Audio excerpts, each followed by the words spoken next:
Bismillahirrahmanirrahim. Assalamualaikum warahmatullahi wabarakatuh dan selamat pagi adik-adik. Hari ini kita akan lanjutkan materi kita di bab 2, masih mengenai limit dan fungsi. Pada pertemuan sebelumnya kita telah membahas mengenai fungsi ya. Kali ini kita masuk ke pembahasan mengenai limit. Kali ini kita masuk ke pembahasan awal pembahasan tentang limit, yaitu pendahuluan limit. Nah, untuk itu perhatikan contoh berikutnya. Ini ada fungsi X pangkat 3 dikurang 1 per X dikurang 1. Nah, kalau kita lihat domainnya, kita ingat kembali mengenai domain dari suatu fungsi. Ini kita tidak bisa substitusi atau ambil nilai X sama dengan 1. Karena kalau misalnya X sama dengan 1 disubstitusi ke sini, ya kita akan dapat penyebut 0 yang tidak ada jawabannya atau tidak terdefinisi. Sehingga ini tidak boleh kita lakukan. Akan tetapi bukan berarti nilai-nilai di sekitar 1, nilai-nilai X ya, nilai-nilai X di sekitar 1 tidak ada. Misalkan seperti ini. Saya gambar dulu domainnya ya. Di sini adalah 1. Jadi kita tidak boleh ambil nilai yang persis 1. Kita tidak boleh ambil ini. Tapi kita boleh ambil di persekitaran 1. Bisa ya? Entah di sebelah kirinya atau di sebelah kanannya. Yang penting tidak boleh persis 1. Misalkan di sini kita ambil 0,99999 dan seterusnya 9-nya, ataukah di sini misalnya kita ambil 0,1,0000001 misalnya. Ya. Ini kan enggak persis 1. Dua nilai ini tidak persis 1. Nah, dua nilai ini bisa kita substitusi masuk ke sini. Dua nilai ini kita anggap adalah pendekatan 1 atau nilai-nilai yang mendekati 1. Nilai-nilai X yang mendekati 1 ini, itu kita katakan limit X mendekati 1. Nah, kalau X saja itu punya nilai pendekatan, ya, berarti Fx juga itu punya nilai pendekatan ya, karena X dan Fx ya, ini X dan Fx itu ya berpadanan di sumbu koordinat ya, misalkan seperti ini. Ini yang mau di sini.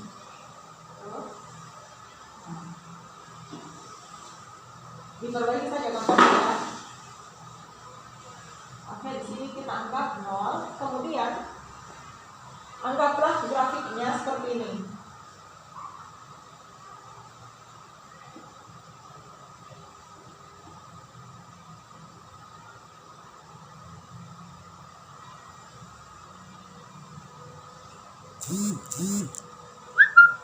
Ya. Nah, ini dia bolong, ini grafiknya ya. Dia bolong di X sama dengan 1. Nah, Fx-nya persis di sini yang berpadanan dengan 1 itu tidak ada atau kosong ya. Nah, tapi nilai-nilai di sekitarnya itu ada nilainya. Ya, di sebelah sini itu jatuhnya ke sini. Jadi ada semua nilainya. Ya, jadi begitu ya. Kalau nilai X-nya mendekati 1, berarti Fx-nya itu mendekati, misalkan di sini L. Jadi kita katakan jika X mendekati 1, maka Fx itu mendekati L.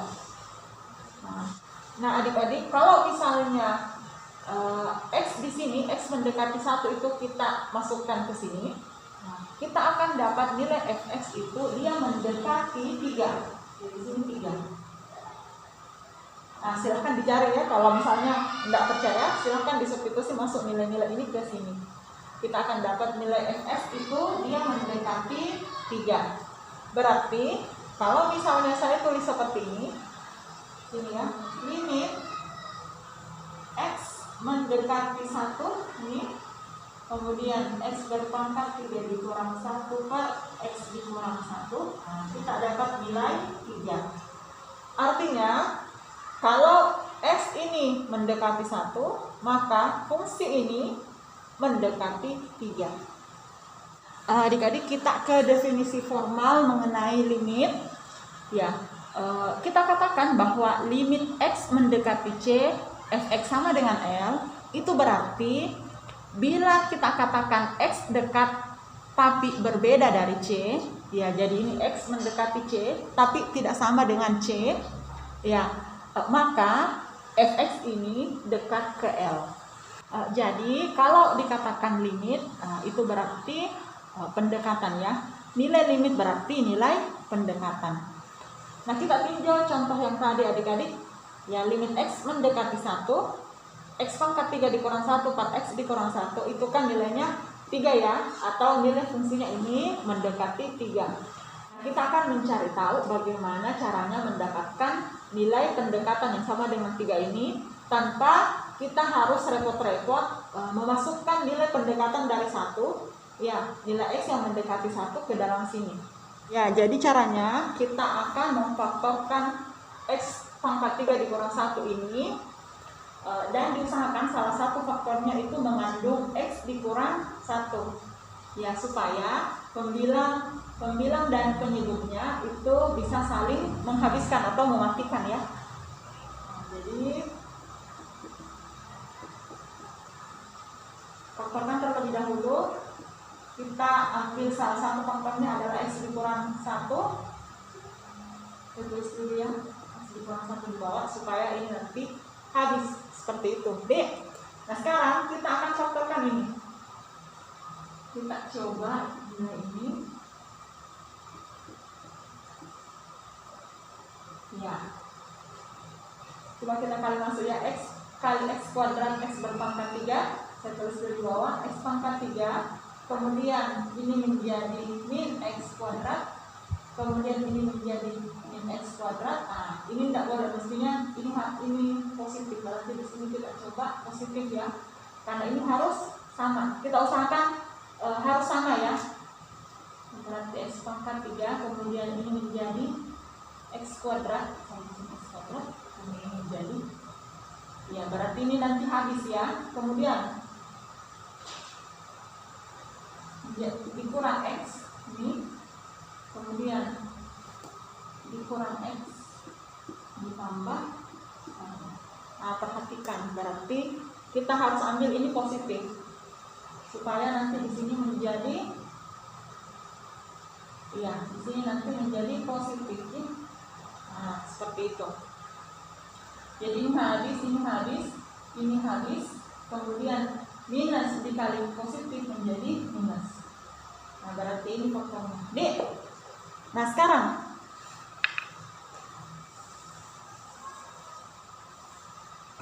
ini habis ya, berarti tersisa ini limit X menuju 1, X kuadrat ditambah X ditambah 1.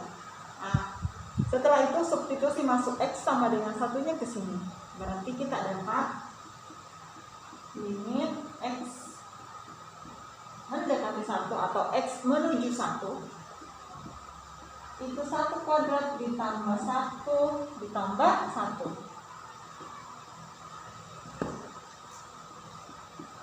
Nah, kan berarti kita dapat di sini limit X mendekati 1.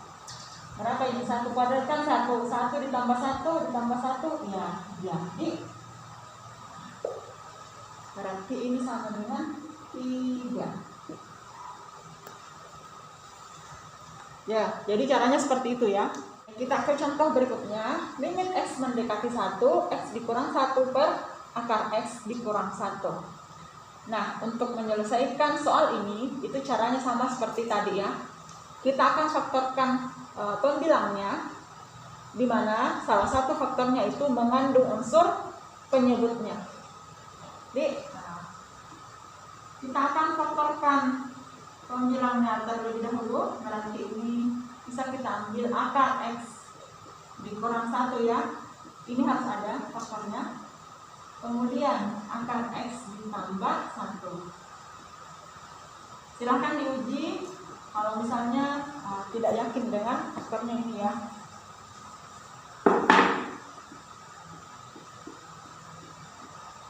Kita uji sama-sama lagi. akar X dikali akar X itu sama dengan X. Akar X dikali 1 itu sama dengan akar X. Kemudian min 1 dikali akar X itu min akar X. Min 1 dikali 1 itu min 1. Akar X dikurang akar X ini habis, berarti tersisa ini yang sama dengan X dikurang 1. Berarti faktornya cocok ya. Sekarang kita akan habiskan yang sama unsurnya. Ini sama dengan ini, berarti tersisa ini. Sehingga diperoleh limit X mendekati 1, X ditambah 1. Nah, setelah itu adik-adik substitusi masuk nilai X sama dengan 1 ke sini. Berarti di sini kita dapat akar 1 ditambah 1. Akar 1 itu sama dengan 1 sendiri. Nih, 1 ditambah 1 itu sama dengan 2. Berarti limit yang boleh ditulis dikasih kesimpulan, jadi limit X mendekati 1, X kurang 1 per akar X dikurang 1 itu mendekati 2. Atau kita katakan limitnya sama dengan 2. Karena limit itu sendiri sama artinya dengan pendekatan. Nah, adik-adik, kita ke bagian berikut yaitu limit-limit sepihak ya. Nah, limit-limit sepihak ini itu erat kaitannya untuk grafik-grafik atau fungsi-fungsi yang tidak kontinu. Kita mengenal istilah limit kiri dan juga limit kanan. Di sini kita diberikan definisi mengenai limit kiri dan juga limit kanan, yang menyatakan bahwa limit X menuju C plus Fx itu sama dengan L, berarti bahwa jika X dekat tetapi hanya pada sebelah kanannya C, maka Fx kita katakan dekat ke L. Hal yang serupa menyatakan bahwa jika limit X menuju C minus Fx sama dengan L, berarti bahwa jika X dekat tetapi hanya di sebelah kirinya C, maka kita katakan Fx itu dekat ke L. Memahami mengenai limit-limit sepihak ini, kita akan tinjau contoh berikut ini. Ini dia. Nah, ini adalah kurva yang tidak kontinu ya. Ingat bahwa fungsi tangga ini kan fungsi tangga. Ya, fungsi tangga itu adalah contoh fungsi yang tidak kontinu. Nah, sekarang perhatikan adik-adik, kalau kita mengambil limit di sebelah kirinya 2, ya kita tinjau untuk titik 2 ya. Untuk X-nya sama dengan 2, kita tinjau. Kalau di sebelah kirinya 2, itu kita dapat nilai limitnya itu sama dengan 1. Adik-adik lihat.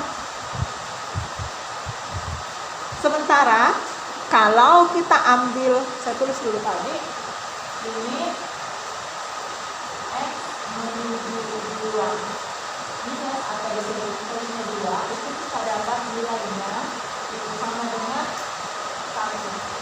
Nah, sementara kalau saya ambil X-nya itu di sebelah kanannya 2, nah kita dapat nilai limitnya atau nilai limit fungsinya itu sama dengan 2.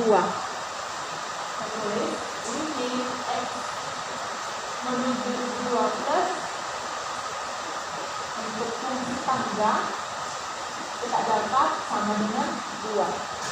Nah, perhatikan ya adik-adik bahwa nilai dari limit kiri dan limit kanannya itu tidak sama.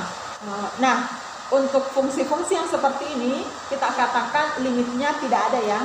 Meskipun dia punya limit kiri dan juga punya limit kanan, tetapi karena nilai limit kiri dan limit kanannya itu tidak sama, maka kita simpulkan bahwa fungsi tangga itu tidak memiliki limit atau tidak ada limitnya. Nah, adik-adik, mengenai limit kiri dan limit kanan yang tidak sama, dan kita simpulkan bahwa limit yang seperti itu tidak mempunyai limit, itu kita tegaskan dalam teorema A.